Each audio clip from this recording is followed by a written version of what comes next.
தொப்பி விற்கும் வியாபாரி மற்றும் குரங்குகள். ஒரு காலத்தில் தொப்பிகளை விற்று வாழ்ந்த ஒரு முதிய வியாபாரி இருந்தார்.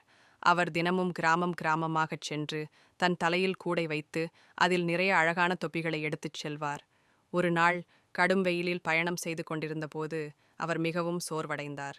அதனால் ஒரு பெரிய மரத்தின் நிழலில் ஓய்வு எடுக்க முடிவு செய்தார். தொப்பிகள் நிறைந்த கூடையை அருகில் வைத்து சிறிது நேரம் தூங்கினார். சிறிது நேரம் கழித்து விழித்தபோது திடீரென அதிர்ச்சி அடைந்தார். அனைத்து தொப்பிகளும் காணாமல் போயிருந்தன. சுற்றிலும் பார்த்தபோது மரத்தின் கிளைகளில் பல குரங்குகள் அமர்ந்து ஒவ்வொன்றும் ஒரு தொப்பி அணிந்திருந்ததைக் கண்டார். வியாபாரி குரங்குகளிடம் தொப்பிகளை திருப்பித் தருமாறு கெஞ்சினார். ஆனால் குரங்குகள் கத்திக்கொண்டு கிளை கிளையாக தாவிக் கொண்டிருந்தன. என்ன செய்வது என்று தெரியாமல் அவர் அமைதியாக உட்கார்ந்து சிந்தித்தார். அப்போது அவருக்கு ஒரு யோசனை வந்தது. அவர் தன் தலையில் இருந்த தொப்பியை எடுத்து கீழே வீசினார். அதை பார்த்த குரங்குகள் அவரைப் போலவே தங்களுடைய தொப்பிகளையும் கீழே வீசின.